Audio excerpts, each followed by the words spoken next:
where the truth don't miss, no spin, no script, just real talk with Chris.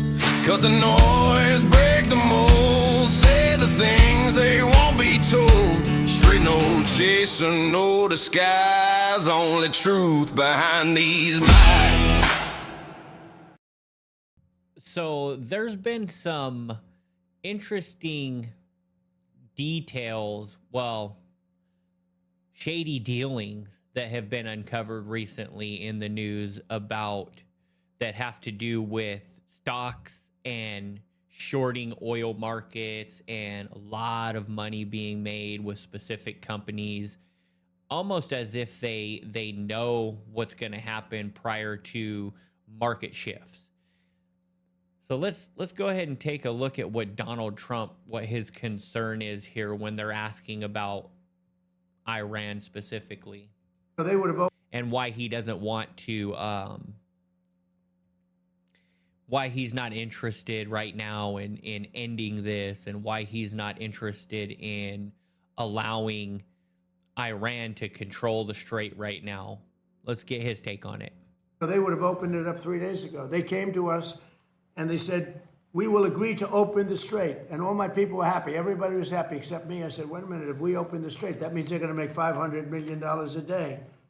I don't want them to make $500 million a day until they settle this thing. So I'm the one that kept it closed. We have total control of it. And it'll open when they make a deal or something else happens that's very positive. So what's your impression? And while Trump is up here saying this, let's just be perfectly honest on all this. Trump is up here talking his shit, frankly, about how he doesn't want Iran to make $500 million a day, while at the same time the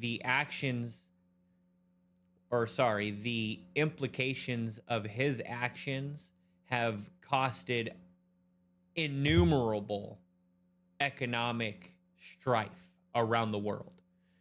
And that's just plain and simple. That's a fact that this has caused issues in every country. And his concern is, well, we can't let them make money. But on the other hand, he's tipping off insiders on stock exchanges, and there's people making, well, one recent that we're going to go ahead and take a look at here is upwards of $1 billion just in one stock exchange. So go ahead and take a look at this. Billions off Trump's moves. The latest move was April 7th, I believe, right before Donald Trump enacted the ceasefire. 16 insiders came together to short oil markets and make a profit of something like over $1 billion. We saw insiders profit off Polymarket on February 28th, moments before Trump launched the war. So these are obviously people in Trump's very close proximity. And I just want to raise the question, how is Donald Trump's son, Barron Trump, who has no perceptible skills, rarely appears in public, was a special learner as far as I know, which is not any offense to special learners, but has had some educational struggles. How is he worth $120 million suddenly at the ripe old age of, I think, 21, 23? Billions off Trump's moves. The latest move. Max Blumenthal is an incredible journalist, and he doesn't just say shit unless he goes and investigates it first. Now, I haven't dug into this. I haven't dug into whether or not these stock exchanges involved individuals that are close to Trump or not. I do, however, I have to believe that when you look at the way things that are playing out, I think he's right. I think that Donald Trump is keeping this going because at the same time that this is going, as long as this is going, they're able to manipulate the markets and make massive profits off of what's going on. Which, and in the meantime, the American people can just suffer. I mean, Trump has said this himself. He has literally said, you can pay extra for gas because we're We're getting nuclear weapons out of the Middle East. We're protecting our greatest ally. You know, it's all for the greater good, so to speak.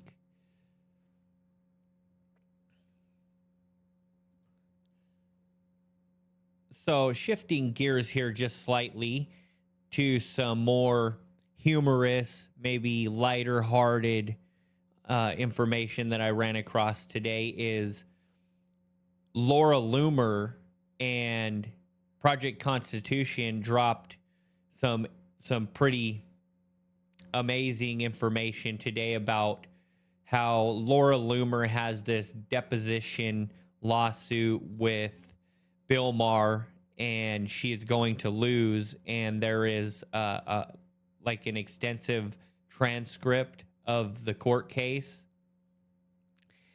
Project Constitution, by the way, does a lot of good work, and he's saying that he's going to be dropping some pretty big information after he gets a chance to comb through this deposition lawsuit transcript. But here's the court filing. United States District Court for the Middle District of Florida, Ocala Division, Laura Loomer plaintiff, Bill Maher and Homebox Office Incorporated defendants. Basically, this is just kind of a write-up of the lawsuit, I'm assuming. But that, to me, that's good. That's good news that Laura Loomer, you know, and then also according to Project Constitution, he claims that he has went through some of the transcript, and Laura Loomer said way too much. And in Project Constitution's own words, Laura Loomer has said way too much, and not only is she going to lose the lawsuit, she's going to lose her relationship to Donald Trump. And his opinion is that based on this lawsuit is probably going to land Laura Loomer in prison, which would be amazing. So just a little piece of lighthearted news there, something kind of positive after seeing this extensive back and forth. Well, it wasn't really a tit for tat, but this extensive online controversy that's been going on between Candace Owens and Laura Loomer, where just days ago, Laura Loomer was trashing her, going after her children, was telling her that God doesn't love her, telling her that, I mean, she was saying some of the most horrific things you could think of in public to like say these kind of things. It really highlights the issues that Laura Loomer has. It makes you realize why this woman is clinically insane and is not allowed to have weapons. I mean, thank God for that, right? Thank God that she's not allowed to have weapons. But she said some of the most horrific things about Candace Owens, and you can tell that it's just out of spite and hatred. But at the same time, when I look at Laura Loomer, I believe that there's no doubt about it that she has direct ties with Israel. And there's also no doubt that Israel cannot stand Candace Owens. So in my opinion, Laura Loomer is an asset to Israel, whether it's a direct, like on the payroll type of asset, or if maybe they just gave her something like a one-time type deal or something, and it just pumped her ego up, knowing that she had the backing of Bibi Netanyahu. I guess that gives her some sort of satisfaction. But the way that she goes after Candace Owens, because let's be honest, with Candace Owens' investigation into the Charlie Kirk assassination, where it has landed is we know what happened to Charlie Kirk at this point. Charlie Kirk was against the war. Charlie Kirk was starting to call out Israel. And then, coincidentally at the same time of that, Charlie Kirk loses his life. Bibi Netanyahu comes out in full-on denial before most people even knew that he was being called out, which is very suspicious. When it's just like in murder shows, right? So a lot of times the criminal will insert theirself into the case, and that usually gets them caught. But when we're talking about someone like Bibi Netanyahu, he has a lot of control over our government. So he was directing our government, our FBI, CIA was involved in this elaborate conspiracy that's, took out Charlie Kirk. And I mean, the details are so unclear, and it's meant to be that way so that you could never really hold anybody accountable. At the beginning, we're looking at it like, okay, so it's just completely out of this world. There's no way that all of these people are involved in Charlie Kirk's assassination. But if you have been paying attention to Candace Owens' investigation, which she's been very, very meticulous and logging every data point, every word, every tweet, every text message that has come out of every public figure from TPUSA, logging their financial records, logging their business records, their public behavior. All of these things, if you just put it all together, it's very clear what happened to Charlie Kirk. And it's also very clear that it would be, in many ways, it is impossible to hold these people accountable too for what they did. Even if, let's just say hypothetically, they did do this and Candace Owens' investigation has led us to a conclusion, how do you hold them accountable? It would be like asking the government, it would be like taking a case. I mean, we're not law enforcement. They have the subpoena power. They have the resources that is off of our backs, by the way, to conduct an investigation that would actually hold someone accountable. So you're asking the perpetrator to basically investigate and hold themselves accountable. It's never going to happen.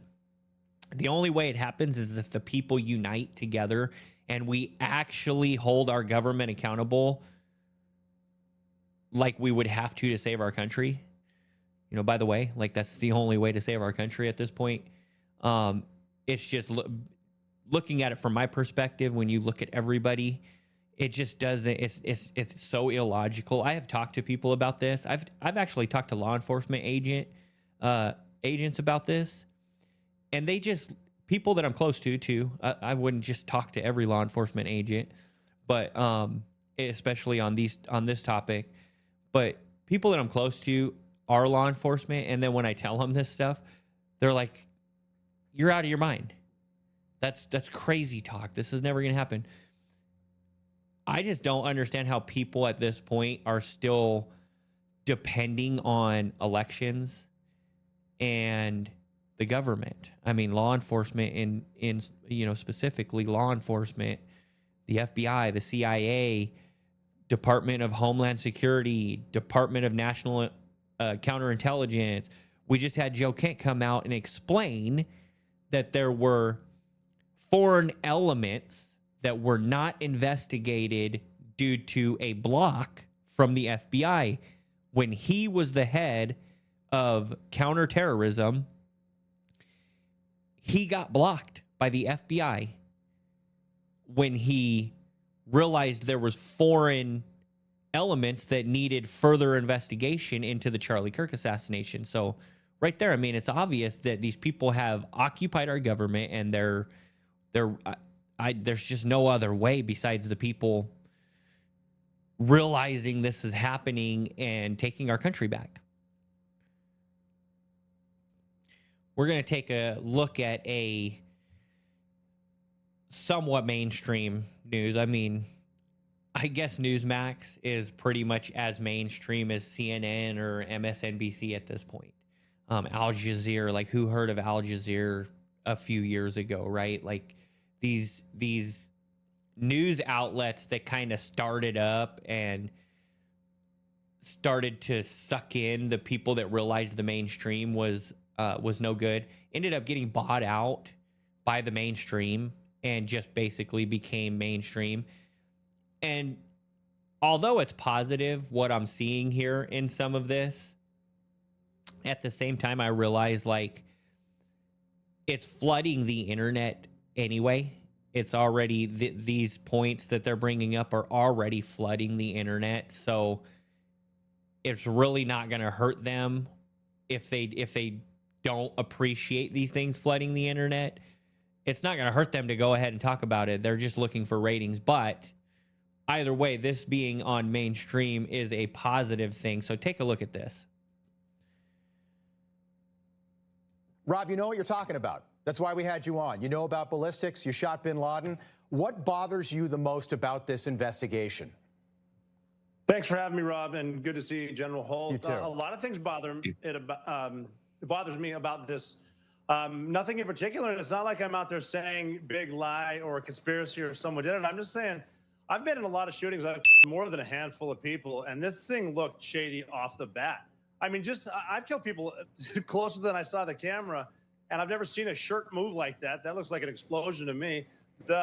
Just the fact that no one started doing first aid to Charlie Kirk, they were more concerned about getting SIM cards out of cameras, removing cameras, and then getting him off the X somehow. There didn't seem a lot of concern for his life. It seemed like just clean it up. And then, I mean, I've been told they paved it over a couple days later. And then you get Erica Kirk behind all the razzle dazzle, and she's really quick to forgive the alleged shooter, which technically says that was him because I forgive him, but that you can't forgive Candace Owens for having an opinion or asking questions. And they mock people by saying, oh, I'm just asking questions. Yeah, I'm a SEAL Team 6 sniper. I'm asking a lot of questions. No one wants to answer them. And you're able to ask these questions. You know, right there, he just said it. So this would be one of those cases where it's like, okay, let's see what the experts have to say, right? This guy is an expert in the field of ballistics. He just said it himself. He has people himself. He doesn't believe the story.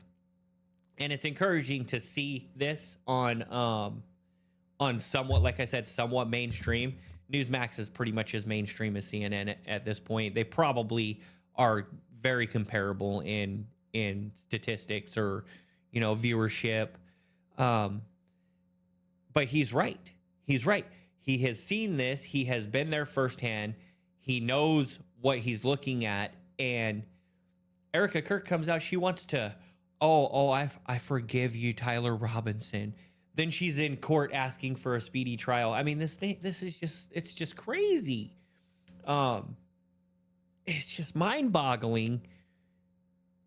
But the good news is, and I said this the other day to somebody, I think I said it on X, but it's like, it's too bad that JFK did not have a Candace Owens and the internet. So there's another clip of this Newsmax report that I have to share with you. So I was just reviewing it before I moved on to the next story that we were going to move on to. Sorry. And this next clip, like I have been saying this, you can go back and watch my previous episodes. I have been saying this, and to see this on a news outlet is like so gratifying. You know, it's just such a sigh of relief to see these people coming out and fearlessly just telling the truth. There's no doubt about it. It's not even a debate at this point that the 30-06 is not the weapon that was used to kill Charlie Kirk. Now, what killed him? I'm actually in agreement with these guys. So go ahead and take a quick look at this and just see what he has to say. Now, remember, these are both combat veterans. They understand all of this stuff a lot better than most people do. Take a look here. To you. So this rifle, this 30-06, it's a powerful rifle. What do you make of this narrative that the bullet might have hit Charlie's spine, which would explain why the damage wasn't what you would typically see with a rifle like that from that range? No, no, that's not what happened. And this is the You know, watch this this anchor's response. And I don't know what his reasons are. I don't know if he's playing dumb or if he just really is ignorant when it comes to guns and ballistics. But if you just read the two different responses, like the two, there's just this wide difference between the way these two understand, and whether it's organic or whether it's authentic or inauthentic by the anchor. You can see it so clearly, because the veteran, he's just like, no, like obvious, like as a matter of fact, in a matter of fact manner, right? And that's how I look at it too. The 30-06, come on. I mean, hitting somebody in the neck with a 30-06, I have seen 30-06 go through like 3 feet of meat on an elk. Like, there's just no way. They should have a 22 might go through. I'm just saying, like, we're talking bullets and guns and stuff. Like, there's a lot of people. You got to remember, this is America, where people have guns and people know this stuff. The FBI, they fucked up by saying 30-06. There's no doubt about it. But listen to this. the thing that hurts here is, and what bothers me the most out of it. Wait, did Now you I know say, how Rob General, feels. you don't think that's what happened? Absolutely not. I'm with Rob. Something exploded on him. But I don't have to get into the details because I'm not in a court of law having to prove a darn thing. Here's what bothers me is there are millions of vets with Rob's training. Training in combat arms as low as mine is. I'm a pilot. But we have enough training to know better than the garbage that was foisted upon us from the Justice Department that day, where they seemingly solved the case in about 8 hot seconds. Thank you. You know, I had to share that with you because it's just so, that was the word I was looking for earlier. Sorry. I literally draw blanks when I'm in front of a camera, but I'm working on it. And I will get better because I'm not going to give up. Whether you like me or you don't, I'm here to stay. I've already invested into this and I'm not giving up. So it is so refreshing to hear these combat veterans being invited onto mainstream news stations like Newsmax, which we've discussed that they're just as big as CNN, MSNBC. Those being the largest media outlets are a thing of the past, and they're just not. The internet, people that are doing exactly what I'm doing here have bigger platforms, way bigger platforms than CNN, MSNBC. That's why they're so popular. That's why they can actually sit here and claim that 100% of support amongst MAGA. When they're talking about MAGA, they're talking about like baby boomers, like 65 and older. I had a call the other day on a political poll, and I usually don't take these polls, but this guy calls and and he asks if I want to take a political poll. And I guess I was just feeling generous at the time. So I was like, yeah, 9 times out of 10, in fact, usually I would just say 10 times out of 10. And that's where I'm at now after this experience. I'm going to say no. I'm just going to be like, nope, I don't want nothing to do with it, and just probably hang up. Or I usually try to be cordial and not just hang up on people, but I'll get off the phone. No, I'm not interested. Anyway, this time I must have been feeling generous, and or maybe I was extra political on that day, and I was thinking, you know what, I do want to take this poll. Hell, maybe I was hearing about this 100% support for MAGA or something. I'm like, shit, I'll get to put my 2 cents in, and it won't be 100% anymore, baby, right? But this guy asked me 2 questions. He asked me my age. He either asked my age or my date of birth, and then he asked me my ethnicity, and that was it. As soon as I answered my ethnicity, he said, okay, that's the end of the poll. I have no more questions for you. And to me, it kind of pissed me off because I had, like I said, I usually don't take these, and I had invested the time and gave them the benefit of my time, right? And decided to do this. And then the guy cuts me off after 2 questions. And I was pretty fucking pissed off. But the guy, he tried to tell me, well, it's not my fault. And I'm just as puzzled by this as you are.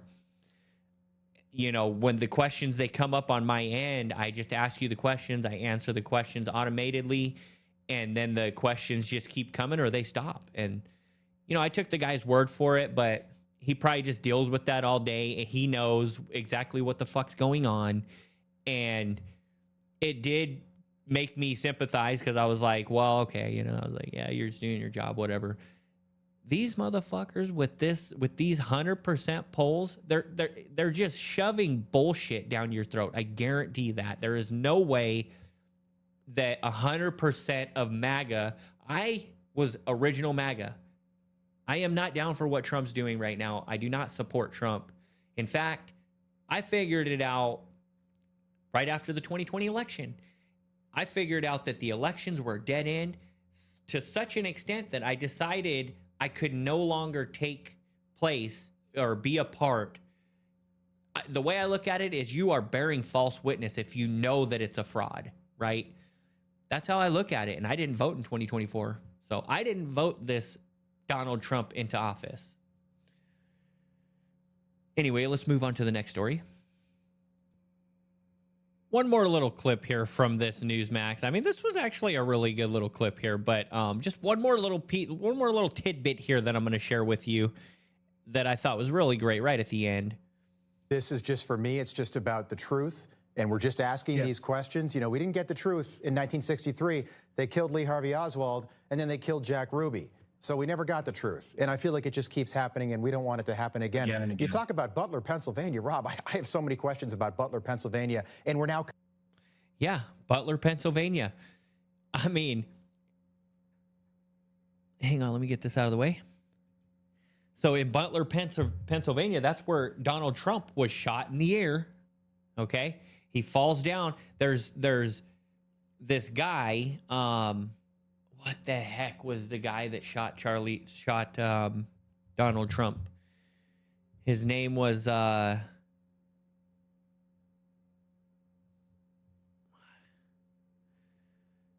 on a second. I know his name. I just can't think of it.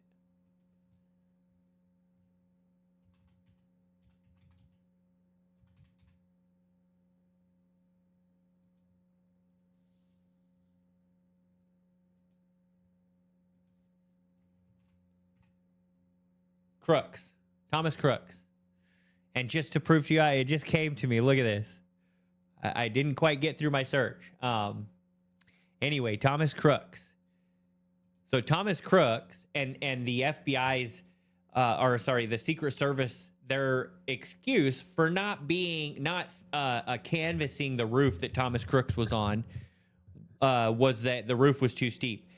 Although there were other roofs in the vicinity where there were Secret Service on top of that were steeper than that roof. So right there, they're lying. They let him shoot 6 or 7 times. So I found my last story I'm going to share with you, and it's something that is going to be fun. Want to end on a fun, positive note because politics can get doom and gloom, as we all know. But this guy, JP Sears, I mean... right here, this would be like the best news report out there because you're getting truth, but it just makes you laugh. Take a look. This just in! Trump posted this. Israel never talked me into a war with Iran. Huh. I mean, tell us Israel talked you into war with Iran by basically telling us that Israel talked you into a war with Iran. Well, for those who believe everything Trump says, hope you're having a great day. They are calling for a chance of rain, though. Well, coming up tonight, shockingly, Erica Kirk does some weird stuff again.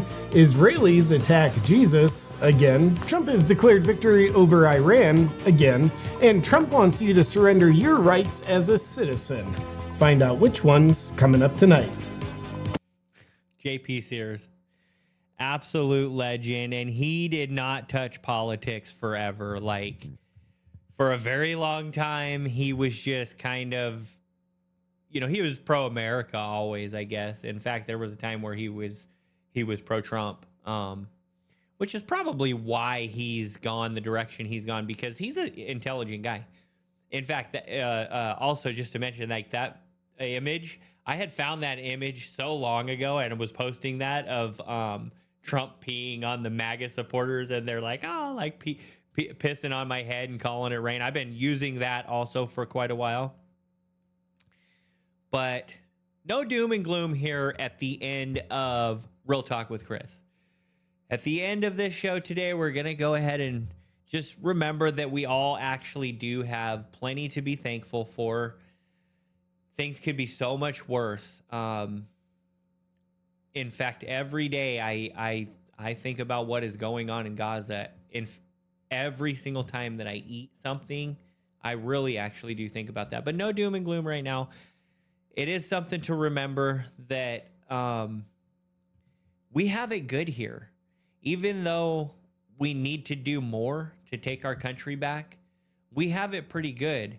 And that is even more incentive to wake up and to realize that we have to do something to take our country back, because it can all be gone.